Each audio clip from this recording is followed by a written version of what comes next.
Hello friends, మనం భారతుల ఫణిరాజ శర్మ గారు రచించిన సంక్షిప్త పద్మపురాణంలోని శ్రీరామ అవతారం గురించి తెలుసుకుందాం. మనకి సూత మహర్షిగా ప్రసిద్ధి చెందినటువంటి ఉగ్రశ్రవణుడు నైమిషారణ్యంలో మునులందరికీ పద్మపురాణం చెప్తున్నారు. మునులు మన సూత మహర్షిని విష్ణుమూర్తి యొక్క అవతారాల గురించి చెప్పమంటారు. అప్పుడు వశిష్ఠ మహర్షి దిలీప మహారాజుకి చెప్పినటువంటి దశావతారాలు పరమశివుడు పార్వతికి చెప్పిన విధంగా చెప్తున్నారన్నమాట. మనం శ్రీరామ అవతారం, శివుడు పార్వతికి శ్రీరామ అవతారం గురించి ఇలా వివరించాడు. దశరథునికి కౌసల్య, కైకేయి, సుమిత్ర అను ముగ్గురు భార్యలు కలరు. దశరథుడు పుత్రకామేష్టి యాగం చేసి కౌసల్య ద్వారా రాముడు, కైకేయి ద్వారా భరతుడు, సుమిత్ర ద్వారా లక్ష్మణుడు, శత్రుఘ్నుడు అనే పుత్రులను పొందాడు. వారు దినదినం పెరుగుతూ గురువుల ద్వారా సమస్త విద్యలు నేర్చుకున్నారు. దశరథునికి రాముడంటే ప్రాణం. ఒకరోజు విశ్వామిత్రుడు వచ్చి, దశరథ, నేను ఒక యజ్ఞం చేస్తున్నాను, కానీ మారీచ సుబాహులు అను రాక్షసులు నా యజ్ఞానికి ఆటంకాలు కలిగిస్తున్నారు. వారిని అడ్డగించడానికి రామలక్ష్మణులను నా వెంట పంపు అని అడిగాడు. ముందుగా దశరథుడు అంగీకరించకపోయినా తరువాత సరే అన్నాడు. రామలక్ష్మణులు విశ్వామిత్రుని వెంట యజ్ఞశాల వద్దకు బయలుదేరారు. రాముడు ఆ రాక్షసుని వధించాడు. విశ్వామిత్రుడు సంతోషించి రామునికి శస్త్ర అస్త్ర విద్యలు నేర్పాడు. మిథిలకు రాజైన జనకుని కుమార్తె సీత. జనకుడు తన వద్దనున్న శివధనుస్సును ఎత్తిన వారికి సీతను ఇచ్చి వివాహం చేస్తానని ప్రకటించాడు. విశ్వామిత్రుడు రామలక్ష్మణులు సీతా స్వయంవరానికి తీసుకొని వెళ్ళాడు. రాముడు విశ్వామిత్రుని ఆదేశంతో శివధనుస్సును ఎత్తి వింటినారుని బిగించుటకు విల్లును వంచగా అది విరిగింది. సీతారాముణ్ణి వరించింది. లక్ష్మణుడు ఊర్మిళను, భరతుడు మాండవిని, శత్రుఘ్నుడు సుతకీర్తిని వివాహమాడారు. అయోధ్యకు తిరిగి వచ్చేటప్పుడు రాముడు పరశురాముణ్ణి కూడా ఓడించాడు. రాముణ్ణి యువరాజుగా చేయాలని దశరథుడు సంకల్పించాడు.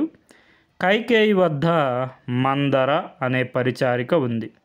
రాముడు చిన్నతనంలో మందర కాళ్ళు లాగాడు. అప్పటి నుండి మందర రాముని మీద ద్వేషం పెంచుకుంది. రామునికి యువరాజు పట్టాభిషేకం జరుగుతుందని తెలిసి మంతర కుట్ర పన్నింది. మంతర కైకేయికి రాముడు యువరాజు అయితే కైకేయి కుమారుడైన భరతునికి భవిష్యత్తు లేదని చెప్పి కైకేయి మనస్సును ద్వేషపూరితం చేసింది. తర్వాత దశరథుడు కైకేయికి వాగ్దానం చేసిన 2 వారాల గురించి గుర్తు చేసింది. చాలా కాలం క్రితం దేవతలు శంబరాసునితో యుద్ధం చేశారు. వారు దశరథుని సహాయం కోరారు. ఆ సమయంలో దశరథునికి గాయమైంది. కైకేయి అతనికి సేవ చేసింది. దశరథుడు ఆమెను 2 వరాలు కోరుకోమన్నాడు. కానీ ఆమె కోరుకోలేదు. తగిన సమయంలో కోరుకుంటానన్నది. ఆ విషయాన్ని మంతర గుర్తు చేసి ఇప్పుడు ఆ వరాలను కోరుకోమని కైకేయికి బోధించింది. ఏ వరాలు కోరుకోవాలో కూడా మంతర చెప్పింది. మొదటి వరంగా రాముడు 14 సంవత్సరాలు వనవాసం చేయాలని, రెండో వరంగా భరతుణ్ణి యువరాజుగా చేయాలని కోరుకోమన్నది. మంతర ప్రేరణ మీద కైకేయి దశరథుని ఆ 2 వరాలు కోరింది. దశరథునికి చాలా కోపం వచ్చింది. కైకేయితో ఆ వరాలు ఇవ్వనని చెప్పాడు. ఇచ్చిన మాట తప్పిన దోషం దశరథునికి కలుగుతుందని కైకేయి అన్నది. దశరథుడు తనకు అధర్మునిగా పేరు వచ్చినా తాను మాత్రం రాముణ్ణి విడిచి ఉండలేనన్నాడు. ఆ విషయం రామునికి తెలిసింది. తండ్రికి చెడ్డ పేరు రావడం రామునికి ఇష్టం లేదు. అందుకని కైకేయి కోరిక ప్రకారం తాను 14 ఏళ్ళు వనవాసం చేస్తానని రాముడు పట్టుబట్టాడు. దశరథుడు అంగీకరించలేదు. రాముడు తండ్రిని ఒప్పించి సీత లక్ష్మణునితో సహా తామసా నది తీరానికి వెళ్ళారు. తర్వాత వారు గుహుని రాజ్యానికి వెళ్ళారు. వారు జాహ్నవి నదిని దాటి ప్రయాగలోనున్న భరద్వాజాశ్రమానికి చేరారు. వారు చివరిగా మందాకిని నది ఒడ్డున ఉన్న చిత్రకూట పర్వతాన్ని చేరుకున్నారు. రాముని వినియోగాన్ని భరించలేక దశరథుడు మరణించాడు. మేనమామ ఇంటికి వెళ్ళిన భరత శత్రుఘ్నులు అయోధ్యకు తిరిగి వచ్చారు. భరతుడు తాను యువరాజు కావడానికి అంగీకరించలేదు. అతడు రాముని వద్దకు పోయి రాజ్యాన్ని పాలించమని వేడుకున్నాడు. కానీ రాముడు తిరస్కరించాడు. అప్పుడు భరతుడు రాముని పాదకులను తెచ్చి సింహాసనం మీద ఉంచి రాముడు పాలించినట్లుగా పాలించాడు. అయితే తాను నంది గ్రామం రాజధానిగా చేసుకొని పాలించాడు. రాముడు, సీత, లక్ష్మణుడు దండకారణ్యంలోకి ప్రవేశించారు. ఇది గోదావరి ఒడ్డున ఉంది. అక్కడ పంచవటి అనే ప్రదేశంలో ఆశ్రమాన్ని నిర్మించుకొని నివసించసాగారు. అక్కడ శూర్పణఖ అనే రాక్షసి ఉంది. ఆమె ఒకనాడు సీతారామ లక్ష్మణులు ఉన్న ప్రదేశానికి వచ్చింది. ఆమె రాముణ్ణి చూసి మోహించింది. ఆమె రాముణ్ణి వివాహమాడాలనుకున్నది. దానికి సీత లక్ష్మణులు అడ్డంకి అనుకున్నది. అందుకని వారిని మింగివేద్దాం అనుకున్నది. కానీ లక్ష్మణుడు ఆమె ముక్కు చెవుల్ని కోసివేశాడు. శూర్పణఖ తన సోదరుడైన కరుని వద్దకు వెళ్ళి రామునిపై పగ తీర్చుకోమంది. కరుడు తన 14,000 రాక్షసులతో రామునిపై దండెత్తాడు. కానీ రాముడు అందరినీ హతమార్చాడు. తరువాత శూర్పణఖ తన సోదరుడైన రావణు వద్దకు పోయింది. రావణుడు మారీచుడు అనే రాక్షసుని బంగారు లేడు రూపాన్ని ధరించి రాముని ఆశ్రమ ప్రాంతంలో సంచరింపమని పంపాడు. సీత బంగారు లేడును చూసి ముచ్చటపడి దానిని తెమ్మని రాముని కోరింది. లేడు కోసం వెళ్ళిన రాముడు చాలాసేపటి వరకు రాకపోయేసరికి లక్ష్మణుడు కూడా వెళ్ళాడు. దీనిని అదునుగా చేసుకొని రావణుడు సీతను అపహరించాడు. పక్షిరాజైన జటాయువు రావణ్ణి ఆపడానికి ప్రయత్నించాడు. కానీ రావణుడు జటాయువుని చంపాడు. రాముడు, లక్ష్మణుడు సీత కనపడినందుకు చాలా విచారించారు. సీత కోసం అన్ని చోట్ల వెదికారు. రాముడు వానరుడైన సుగ్రీవునితో స్నేహం చేశాడు. సుగ్రీవుని సోదరుడైన వాలిని సంహరించి సుగ్రీవుని వానర రాజుగా చేశాడు. వానరులందరూ సీత కోసం అన్వేషించారు.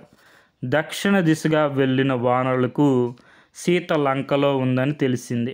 వారిలో హనుమంతుడు ఒకడు. అతడు సముద్రాన్ని లంఘించి లంకకు చేరాడు. సీతను అశోకవనంలో చూశాడు.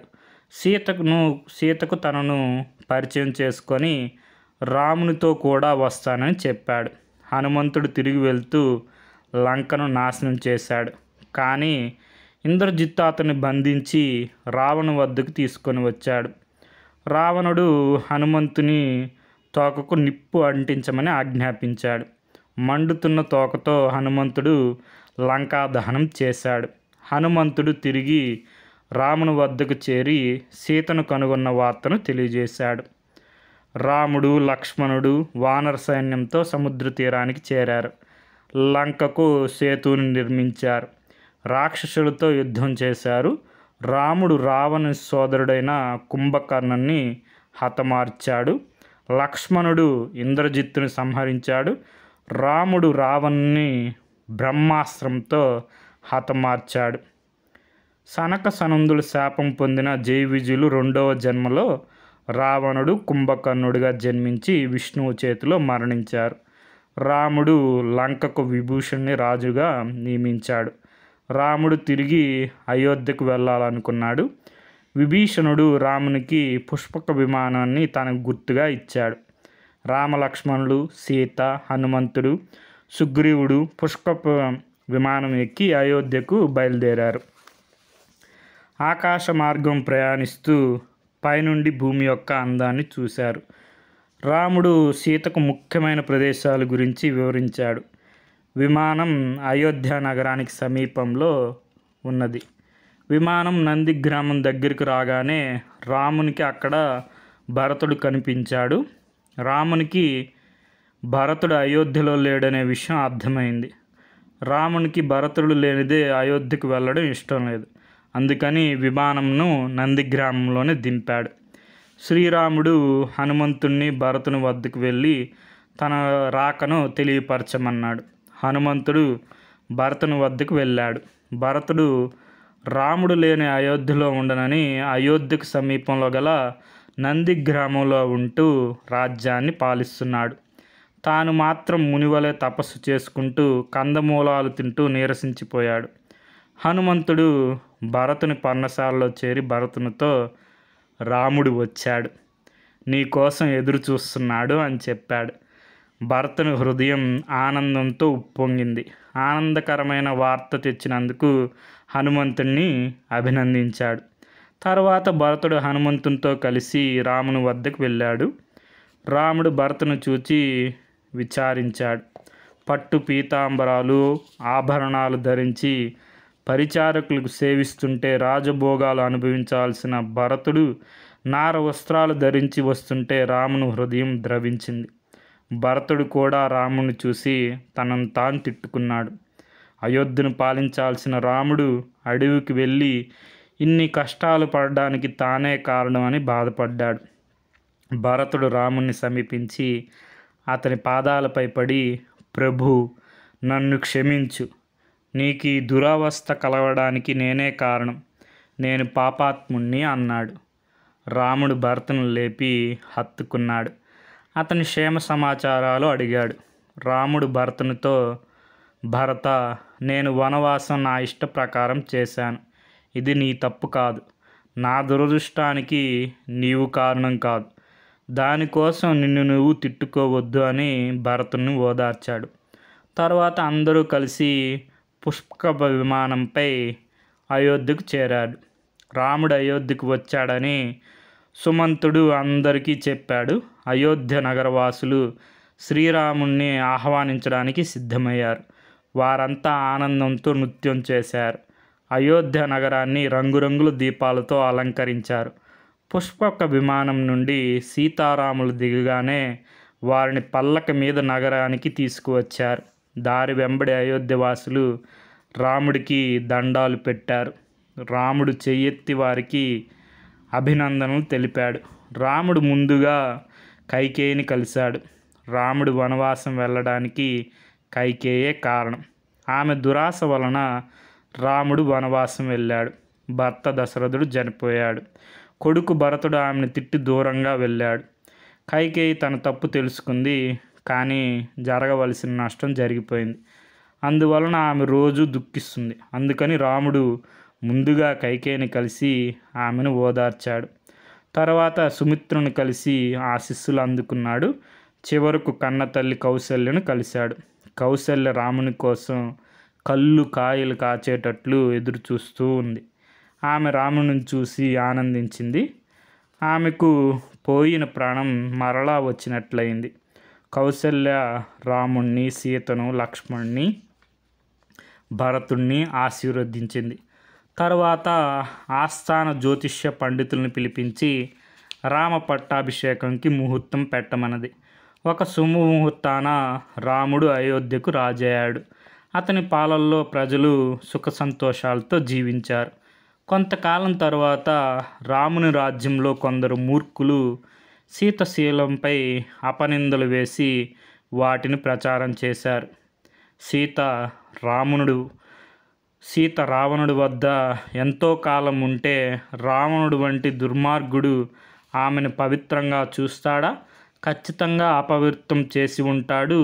ఆ విషయం తెలుసు కూడా రాముడు సీతను తెచ్చుకున్నాడు అని ఒకరితో ఒకరు గుసగుసలు చెప్పుకున్నారు. ఈ విషయం చివరకు రామునికి చేరింది. రాముడు బాధపడ్డాడు. రాజధర్మం అనుసరించి సీతను అడవిలో వదిలివేయాలని నిశ్చయించుకున్నాడు. రాముని ఆదేశంతో లక్ష్మణుడు గర్భవతి అయిన సీతను వనంలో వదిలివచ్చాడు. వాల్మీకి సీతను తన ఆశ్రమానికి తీసుకుని వెళ్ళాడు. సీత అక్కడే కవల పిల్లలను కన్నది. వారికి లవుడు, కుషుడు అనే పేర్లు పెట్టారు. శ్రీరాముని దర్శించుకుంటూ అగస్త్య మహర్షి వచ్చాడు. రాముడు అగస్త్యుడిని గౌరవ మర్యాదలతో ఆహ్వానించి అతిథి మర్యాదలు చేశాడు. రావణాసురుని చంపినందుకు రాముణ్ణి అగస్త్యుడు అభినందించాడు. రాముడు అగస్త్యుని రావణుని వంశం గురించి తెలపమన్నాడు. అగస్త్యుడు రావణుడి చరిత్రను ఈ విధంగా తెలిపాడు. పులుస్తుడి కుమారుడు విశ్రవునికి మందాకిని, కైకసి అనే 2 భార్యలు కలరు. మందాకినికి కుబేరుడు అనే కొడుకు ఉన్నాడు. కైకసి కుమారులు రావణుడు, కుంభకర్ణుడు, విభీషణుడు అనేవారు. కుబేరుడు లంకను పాలిస్తుండేవాడు. ఒకరోజు కుబేరుడు తన తల్లిదండ్రులు చూడడానికి పుష్పక విమానం ఎక్కి వచ్చాడు. అతడి టీవీ, అతని దర్పం రావణ్ణి ఆకర్షించాయి. కుబేరుని వెళ్ళిన తర్వాత రావణుడు కైకేసిని కుబేరుని గురించి, అమ్మా అతడు ఎవరు, దివ్యమైన విమానాన్ని ఎలా సంపాదించాడో అని అడిగాడు. కైకసి రావణుతో, అతడెవరో కాదు, వరుసకు నీకు సోదరుడు, నీ పెద్దమ్మ మందాకిని కొడుకు. అతడు చక్కగా తన రాజ్యమును అభివృద్ధి చేసుకున్నాడు. దేవతలతో స్నేహం చేసి గొప్పవాడయ్యాడు. పుష్పక విమానం అనే గొప్ప విమానాన్ని పొందాడు. అతని వలన అతని తల్లిదండ్రులకు మంచి పేరు వచ్చింది. నీవు నీ తమ్ముల వలన నాకేమైనా గౌరవం దక్కిందా? సవతి కొడుకు ఏనుగైతే నా కన్న కొడుకు చిన్న పురుగు వంటివాడు అంది. రావణుడు అధికారం, శక్తి సంపాదించాలనుకున్నాడు. అడవికి వెళ్ళి 10,000 సంవత్సరాలు ఘోర తపస్సు చేశాడు. ఒంటి కాలిపై నిలబడి సూర్యుని చూస్తూ తపస్సు చేశాడు. కుంభకర్ణుడు, విభీషణుడు కూడా తపస్సు చేశారు. చివరకు బ్రహ్మ రావణుడికి ప్రత్యక్షమై అతడిని సామ్రాజ్యాధినేతవు కమ్మని ఆశీర్వదించాడు. రావణుడు లంకపై దాడి చేసి కుబేరుని ఓడించి అతడి రాజ్యమును, విమానాన్ని స్వాధీనపరుచుకున్నాడు. దేవతలందరూ బ్రహ్మ వద్దకు వెళ్ళి రక్షించమని వేడుకున్నారు. బ్రహ్మ వారిని శివుని వద్దకు తీసుకుని వెళ్ళి రావణ విషయాన్ని చెప్పాడు. రావణుడు శివభక్తుడు. శివుడు రావణుడి విషయంలో నేనేం చేయలేను, మీరందరూ విష్ణువు సహాయం తీసుకోండి అని సలహా ఇచ్చాడు. దేవతలందరూ విష్ణువుని శరణు వేడారు. విష్ణువు వారికి అభయమిచ్చి దశరథునికి పుత్రుడిగా జన్మించి రావణుని సంహరిస్తానని చెప్పాడు. అదేవిధంగా విష్ణువైన నీవు రామునిగా అవతరించి రావణుని చంపావు అని అగస్త్యుడు చెప్పాడు. రాముడిని అగస్త్యుడితో, మహాత్మా, నేను రావణుడి వంటి బ్రహ్మజ్ఞానాన్ని చంపి పాపం చేశాను. పాప ఫలితంగానే సీతను దూరం చేసుకోవాల్సి వచ్చింది. ఈ పాపం తొలగొట్టుకు మార్గం తెలపండి అని అడిగాడు. అగస్త్యుడు రాముణ్ణి అశ్వమేధ యాగం చేయమన్నాడు. ఆ మహర్షి రాముడికి అశ్వమేధ యాగం చేసే విధానం తెలిపాడు. రామా, ముందుగా ఒక తెల్లని గుర్రాన్ని తెప్పించు. ఆ గుర్రం ముఖంపై నీ పేరు, నీవు చేసే యాగం, ఇతర వివరాలు రాసి వ్రతాన్ని ఉంచు. దానిని పూజించి వైశాఖ పూర్ణిమ నాడు ఆ గుర్రాన్ని స్వేచ్ఛగా వదలాలి. ఈ గుర్రం వెంట సైనికులు వెళ్తారు. ఆ గుర్రాన్ని ఎవరు ఆపితే వారితో యుద్ధం చేయాలి. అయితే అశ్వమేధ యాగం చేసేవారు ఆ యాగం పూర్తయ్యే వరకు నియమ నిష్టలతో పాటిస్తూ తమకు ప్రియమైన వాటికి దూరంగా ఉంచుతూ ధర్మ నిర్వహణ చేస్తుండాలి అని చెప్పాడు. శ్రీరాముడు అశ్వమేధ యాగం చేయాలని సంకల్పించాడు. అతడు అనేక మంది ఋషులతో సముద్ర తీరానికి వెళ్ళాడు. అక్కడ బంగారు నాగలితో దున్ని చదును చేశాడు. విశాలమైన స్థలం ఏర్పాటు చేయబడింది. వశిష్ఠుని ఆదేశంతో రాముడు భటులను తెల్లని గుర్రాన్ని తెమ్మని ఆజ్ఞాపించాడు. భటులు తెల్లని గుర్రాన్ని తెచ్చారు. ఆ గుర్రాన్ని రంగురంగుల బట్టలతో అలంకరించారు. ఆ గుర్రం మెడలో ఒక బంగారు పలకం వేలాడదీయబడింది. దానిపై దశరథుని కుమారుడైన శ్రీరామునికి చెందిన ఈ గుర్రాన్ని ఆపిన వారు కఠినంగా శిక్షించబడతారు అని రాశారు. తర్వాత ఆ గుర్రాన్ని స్వేచ్ఛగా వదిలారు. శ్రీరాముని ఆదేశం మేరకు ఆ గుర్రాన్ని శత్రుఘ్నుడు వెంబడించాడు. భరతుడు, పుష్కలుడు కూడా శత్రుఘ్నుడికి తోడుగా వెళ్ళారు. కాలనేమి ఆధిపత్యంలో పెద్ద సైన్యం గుర్రం వెనక వెళ్ళింది. అశ్వాన్ని కొంతమంది రాజులు పట్టుకున్నారు. కానీ వారితో శత్రుఘ్నుడు యుద్ధం చేసి వారిని ఓడించాడు. ఈ విధంగా అశ్వం ఆటంకాలను ఎదుర్కొంటూ గంగా తీరంకు వెళ్ళింది. తెల్లవారుజామున లవుడు గంగా తీర ప్రాంతానికి వచ్చి గుర్రాన్ని చూశాడు. రంగురంగుల బట్టలతో అలంకరించిన ఆ గుర్రం దగ్గరికి వచ్చాడు. ఆ గుర్రంకు తగిలించిన బంగారు పలకం, దానిపైన ఉన్న రాతలు చూసి నవ్వుకున్నాడు. రాముని బలం ఎంతో తెలుసుకోవాలని ఆ గుర్రాన్ని కట్టేశాడు. సైనికులు గుర్రాన్ని విప్పదీయబోతే లవుడు వారి చేతులను గాయపరిచాడు. సైనికులు శత్రుఘ్ని వద్దకు వచ్చి జరిగిన విషయం చెప్పారు. సైనికులకు అయిన గాయాలు చూసి శత్రుఘ్నుడు కోపంతో మండిపోయాడు. కాలనేమిని లవుడికి తగిన బుద్ధి చెప్పమని పంపాడు. కాలనేమి యుద్ధ సైన్యంతో లవుడు మీదకు యుద్ధానికి వెళ్ళాడు. లవుడు కాలనేమిని చంపాడు. అతని సైన్యంలో కలకలం పుట్టింది. లవుడు అనేక మంది సైనికులను చంపాడు. మిగిలిన సైనికులు పారిపోయి శత్రుఘ్నునికి జరిగింది చెప్పారు. శత్రుఘ్నుడు పుష్కలను యుద్ధానికి పంపాడు. అతడు లవుడు వేసిన బాణంతో స్పృహ కోల్పోయాడు. శత్రుఘ్ని కోపంకి హద్దులు మీరింది. అతడు హనుమంతునితో లవుణ్ణి చంపమని చెప్పాడు. హనుమంతుడు పెద్ద చెట్టును పెకలించి దాన్ని లవుడిపైకి విసిరాడు. లవుడు బాణాలు వేసి ఆ చెట్టును ముక్కలు ముక్కలుగా చేశాడు. తరువాత హనుమంతునిపై అనేక బాణాలు వరుసగా వదిలాడు. హనుమంతుడు ఆ బాణాలను విరిచాడు. ఈ విధంగా భయంకర యుద్ధం జరిగి చివరకు హనుమంతుడు కూడా స్పృహ కోల్పోయాడు. హనుమంతుడు మూర్ఛపోయాడన్న వార్త శత్రుఘ్నుడు విన్నాడు. వెంటనే అతడు లవుడిపైకి యుద్ధానికి వచ్చాడు.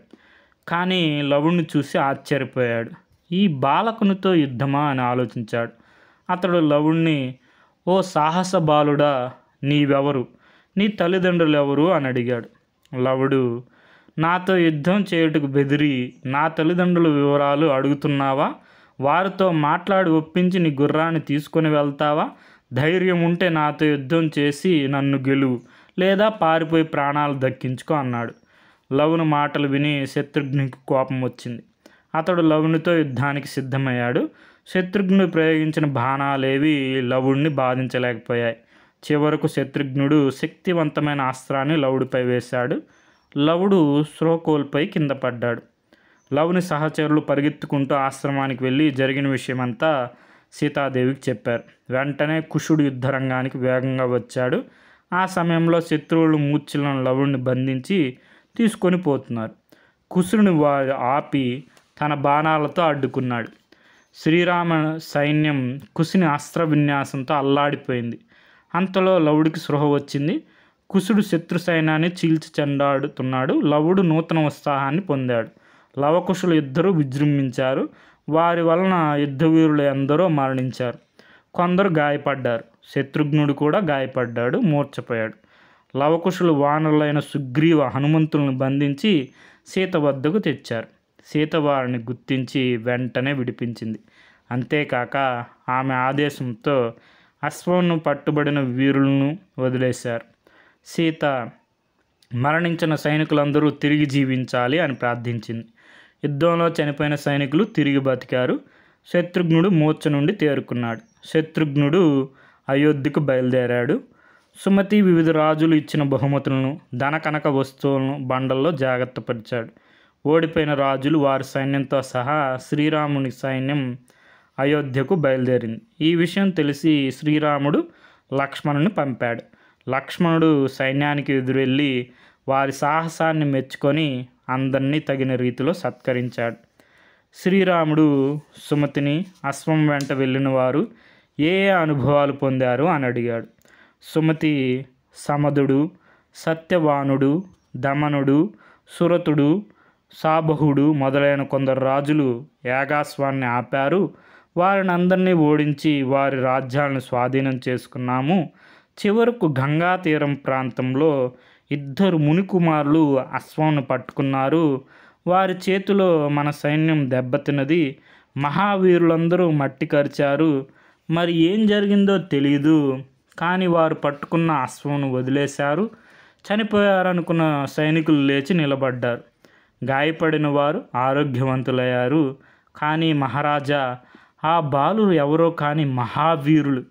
వారి చేతిలో హనుమంతుడు, సుగ్రీవుడు, శత్రుఘ్నుడు వంటి వీరాది వీరులు ఓడిపోయారు అని చెప్పాడు. సుమతి మాటలు విన్న రాముడు ఆశ్చర్యపోయాడు. గంగా తీరంకి సమీపంలో వాల్మీకి ఆశ్రమం ఉంది. బలసారులు, సాహసవంతులైన మునికుమారుల విషయం వాల్మీకి మహర్షికి తెలిసి ఉంటుందని రాముడు ఊహించాడు. అశ్వమేధ యాగం కోసం వాల్మీకి వచ్చి ఉన్నాడు. రాముడు వాల్మీకిని కలిసి మునికుమారుల వీరత్వం గురించి చెప్పి వారి వివరాలు అడిగాడు. వాల్మీకి మహర్షి నవ్వి, రామా, నీవు గర్భవతి అయిన సీతను అడవికి పంపావు. ఆమె నా ఆశ్రమంలో ఉంచాను. సీత నా ఆశ్రమంలోనే 2 పిల్లలను కన్నది. వారికి లవకుశులని పేరు పెట్టాను. వారు దినదిన ప్రవర్ధమానులై పెరుగుతూ సకల శాస్త్రాలు చదివారు. ఆయుధాల గురించి, వాటిని ప్రయోగించే విధానం గురించి కూడా తెలుసుకున్నారు. యుద్ధ విద్యలో నైపుణ్యం సంపాదించారు. నీ అశ్వంను బంధించి నీ సైన్యాన్ని ఓడించిన లవకుశులు నీ కుమారులే. నీ భార్య సీతాదేవి మహాపతివ్రత. ఆమె ఆశీస్సులతోనే చనిపోయిన నీ సైనికులు తిరిగి బతికారు అని చెప్పాడు. రాముడు చాలా సంతోషించాడు. అతడు లక్ష్మణుణ్ణి వాల్మీకి ఆశ్రమానికి వెళ్ళి సీతను, లవకుశులను వెంటనే తీసుకురమ్మని చెప్పాడు. లక్ష్మణుడు ఆనందంతో వెంటనే వాల్మీకి ఆశ్రమానికి వెళ్ళాడు. ఆశ్రమంలో ఉన్న సీతను లక్ష్మణుడు సాష్టాంగ నమస్కారం చేశాడు. సీత కూడా లక్ష్మణుని ఆదరించింది. లక్ష్మణుడు రాముని ఆదేశం చెప్పాడు. తాను ఆమెను అయోధ్యకు తీసుకువెళ్ళటకు వచ్చానని చెప్పాడు. కానీ సీతాదేవి అయోధ్యకు రావడానికి అంగీకరించలేదు. లవకుశులను లక్ష్మణుడితో పాటు అయోధ్యకు పంపింది. లక్ష్మణుడు సీతాదేవిని అనేక రకాలుగా చెప్పి ఒప్పించబోయాడు, కానీ ఫలితం దక్కలేదు. చివరకు లక్ష్మణుడు లవకుశులను వెంటబెట్టుకొని అయోధ్యకు వెళ్ళాడు.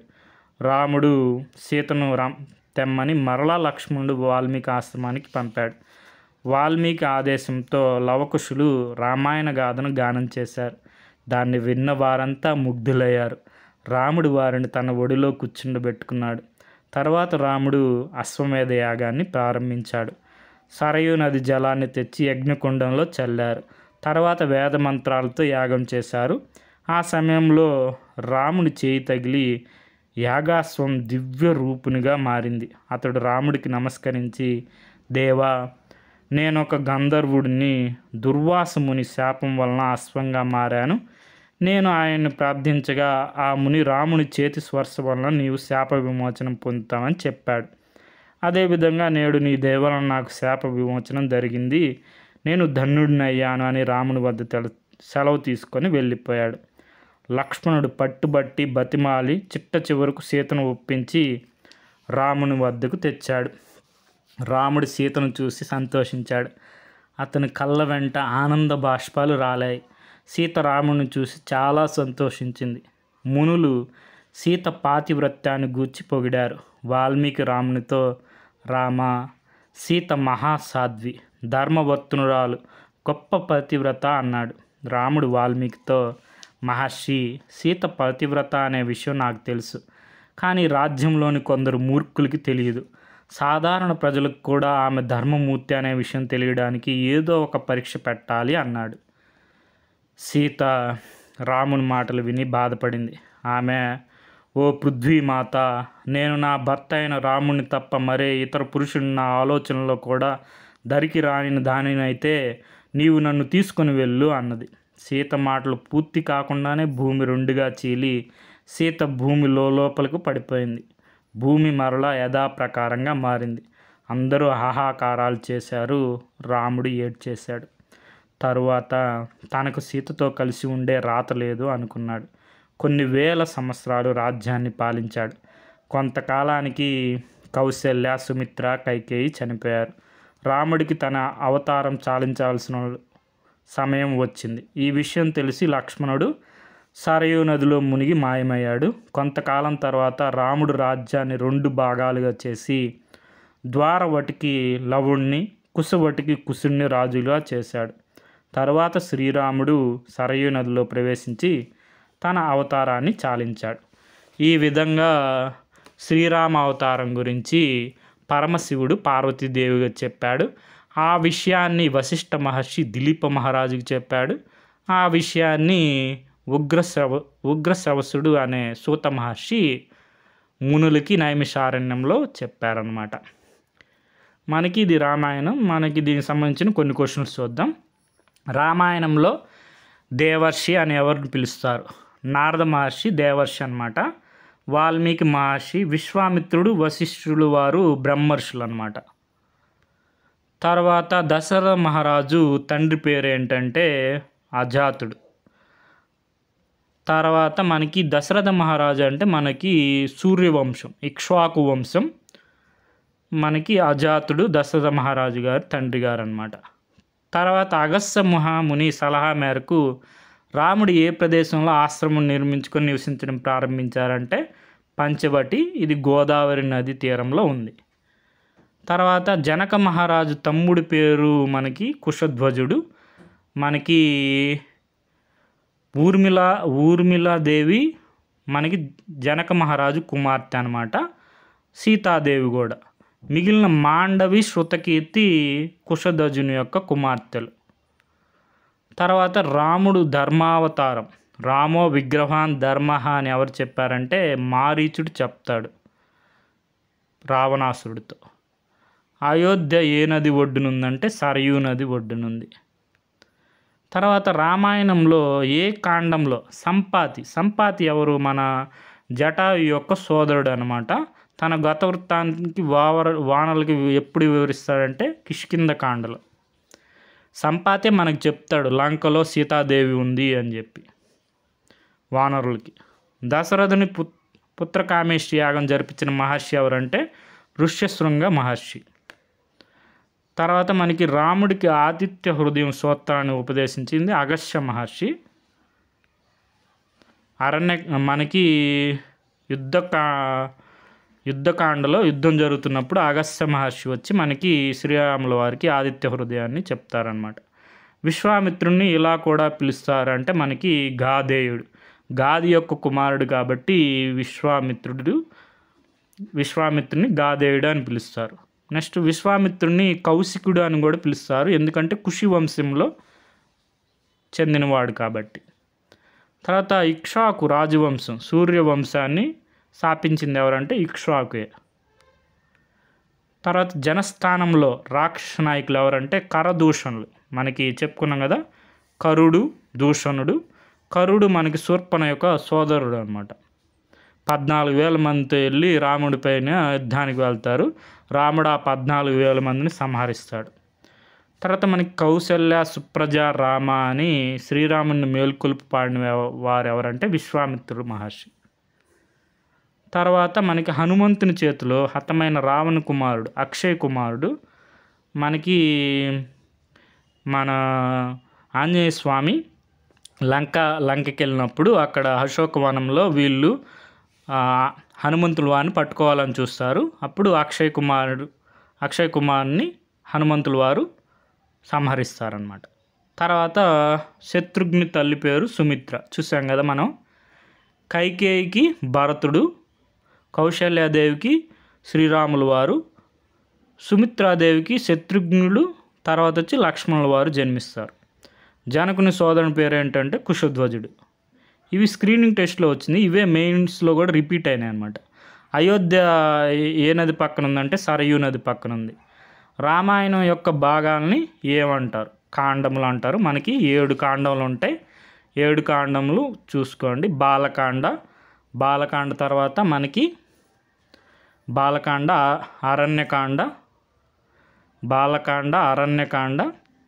అరణ్యకాండ తర్వాత మనకి కిష్కింధకాండ తర్వాత సుందరకాండ తర్వాత యుద్ధకాండ, యుద్ధకాండ తర్వాత మనకి ఉత్తరకాండ ఉంటుంది. తర్వాత మనకి జనక మహారాజు యొక్క గురువు, ఇది మనకి తొలగించారు. మనకి బాలకాండ తర్వాత అయోధ్యాకాండ కూడా ఉంటుంది. మొత్తం 7 కాండలు అనమాట. తర్వాత జనక మహారాజు యొక్క గురువు ఎవరంటే శతానందుడు, పురోహితుడిగా ఉంటారు. శతానందుడు ఎవరో కాదు, మన అహల్య యొక్క కుమారుడు అనమాట. మనకి శతానందుడే విశ్వామిత్రుడు యొక్క చరిత్ర చెప్తాడు శ్రీరాములు వారికి మిథిలా నగరానికి వచ్చినప్పుడు. తర్వాత మనకి దశరథ మహారాజు ఏ రాజ్యానికి రాజు అంటే కోశల రాజ్యానికి. రాజధాని వచ్చి మనకి అయోధ్య సరయూ నది పక్కన ఉంటుంది. తర్వాత రామసేతు నిర్మించిన ప్రదేశం నేటి తమిళనాడు రాష్ట్రంలోని ఈ క్రింది ప్రదేశంలో ఉందండి, ధనుష్కోటి. తర్వాత మనకి సీతను అపహరించమని రావణునికి ప్రోత్సహించింది ఎవరంటే శూర్పణఖ. మనకి సీతాదేవిని అపహరించమని సలహా ఇచ్చింది వచ్చి అకంపనుడు ఇస్తాడు, ప్రోత్సహించింది వచ్చి శూర్పణఖ, సహాయం చేసింది వచ్చి మారీచుడు, బంగారు లేడు రూపంలో మారీచుడు. తర్వాత శబరి ఎవరి ఆశ్రమంలో ఉంటుందంటే మాతంగ ముని ఆశ్రమంలో ఉంటుంది. ఇంద్రజిత్తు యొక్క అసలు పేరు మేఘనాథుడు, ఇంద్రుని గెలిచాడు కాబట్టి ఇంద్రజిత్తు అంటారు. మేఘనాథుడు ఎవరంటే రావణాసుడు యొక్క కుమారుడు, రావణాసుడు మండోదరి యొక్క కుమారుడు. Okay friends, thank you for watching.